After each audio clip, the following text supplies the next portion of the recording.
Hello, and welcome to the very first episode of the History of Bosnia and Herzegovina. My name is Haris Porcic, and I'm excited to have you here as we begin our exploration into the complex and fascinating history of the region that is now Bosnia and Herzegovina. Before we dive in, let me share a bit about the premise of this show.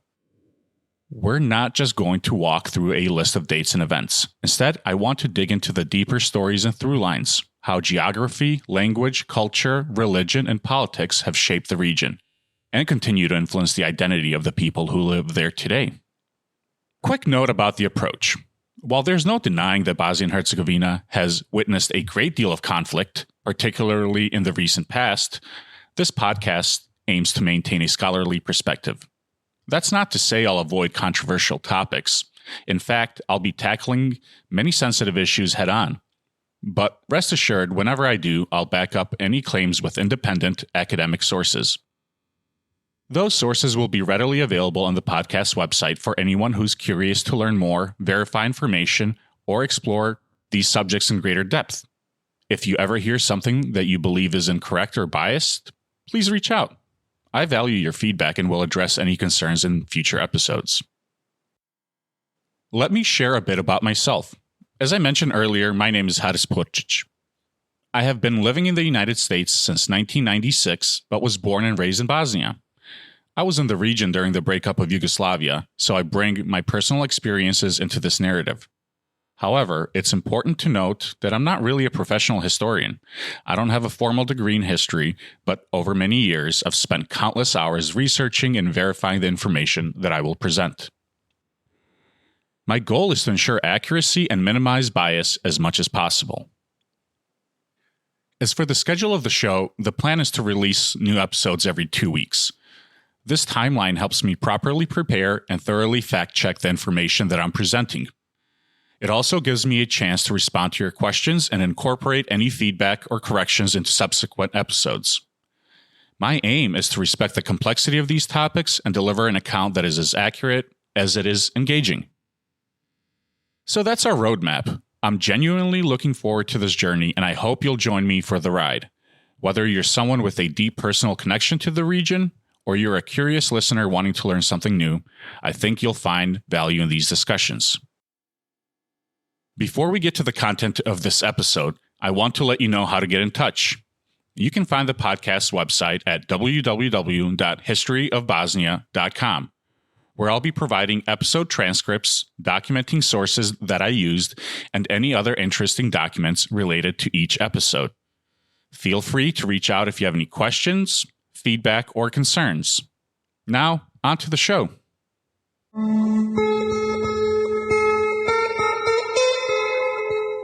Here's a quick overview for listeners not familiar with the region. Bosnia and Herzegovina, sometimes just referred to as Bosnia, is a country in southeastern Europe. It's bordered by Serbia, Montenegro, and Croatia. Most of the country is either hilly or mountainous, which plays a major role in the history of the area. Currently, the estimated population is 3.4 million, or about 1 million fewer than at its peak in 1991. What do we call people residing in this country, and what language do they speak?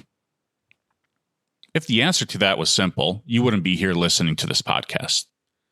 Simply put, there are 3 main ethnic groups ranked by population, which are Bosniaks, Serbs, and Croats, each speaking their own language, that is, Bosnian, Serbian, and Croatian. To most outsiders, these would be considered dialects at best, but where's the fun in that? Prior to its independence in 1992, it was one of the 6 federal states forming the Socialist Federal Republic of Yugoslavia, or just Yugoslavia.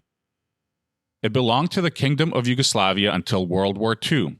It was a kingdom in the medieval period, then part of the Ottoman Empire, and then finally was annexed by Austro-Hungarian Empire prior to joining the Kingdom of Serbs, Croats, and Slovenes, later renamed to Kingdom of Yugoslavia.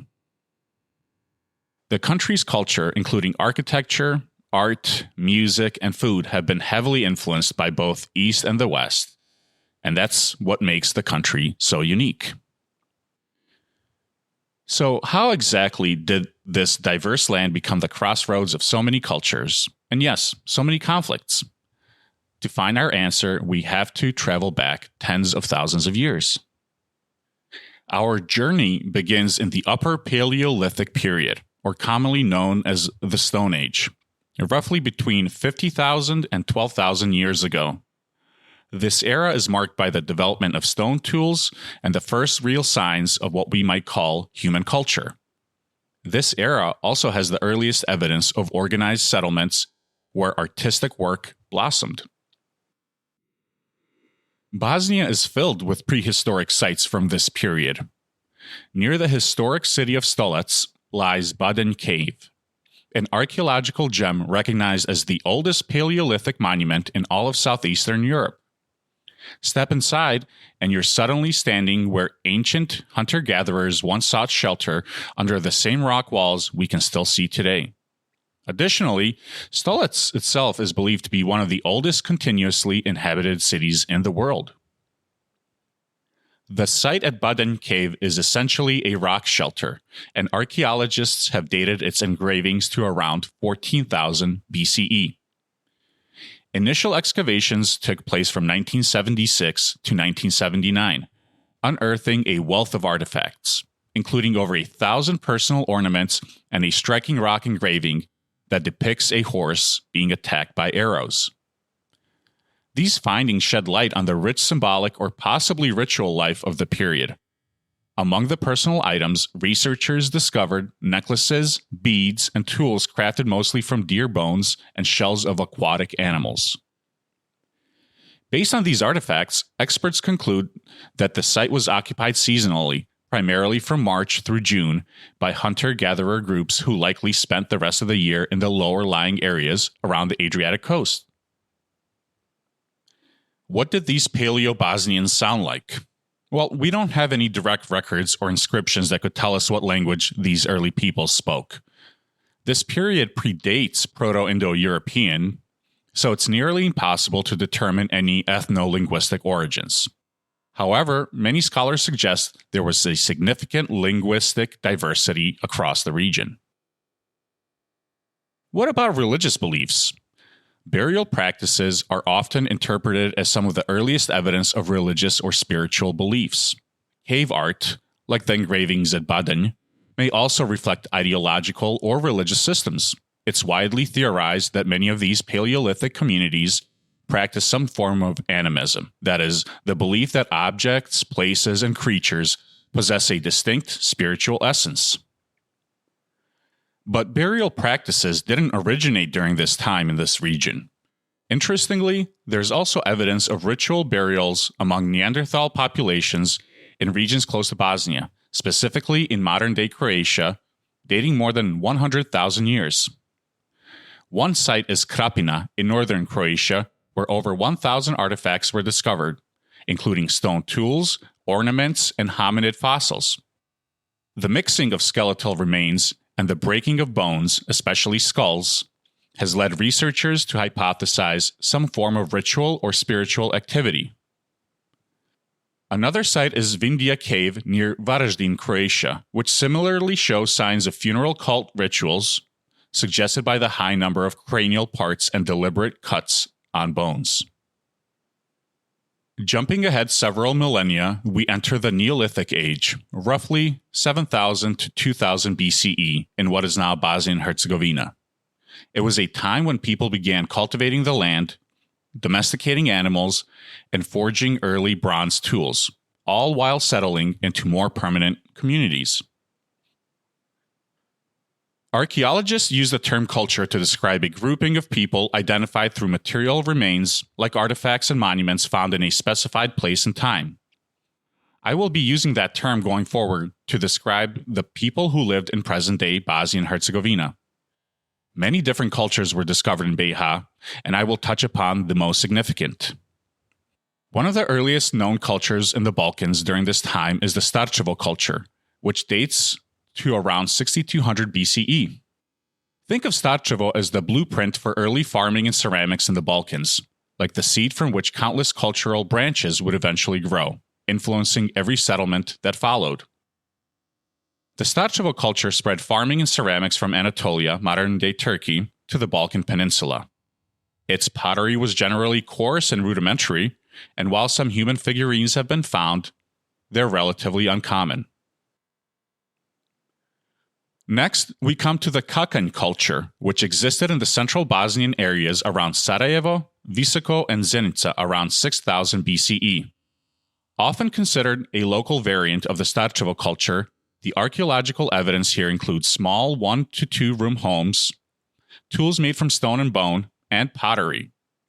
Unlike the broad Starčevo culture, Kakanj culture was developed and centered around the Bosna River. Following the Kakanj culture, we have the Butmir culture. From roughly 5100 to 4500 BCE, the Butmir culture came into its own with ornate pottery designs and captivating anthropomorphic figurines. Archaeologists have been drawn to this area because the artistry reveals more than mere aesthetics. It offers a glimpse into the people's beliefs and social structures. One of the largest Butmir-era sites is near Visoko, at a place called Okolište.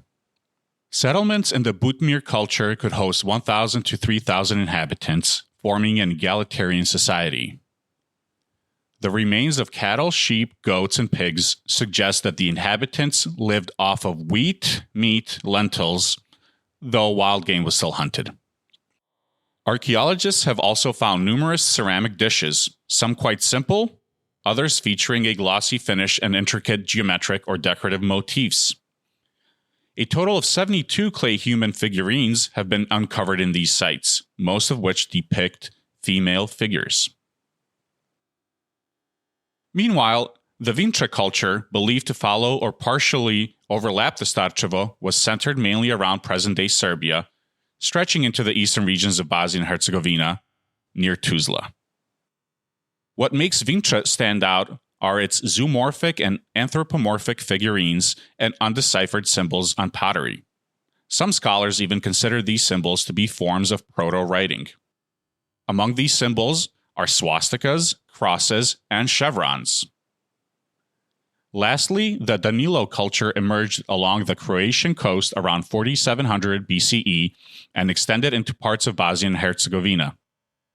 The ceramics associated with Danilo are primarily vessels, distinct in both shape and decoration.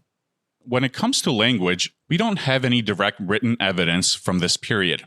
However, some hypotheses suggest that early Indo-European languages reached the Balkans roughly between 5000 and 2000 BCE.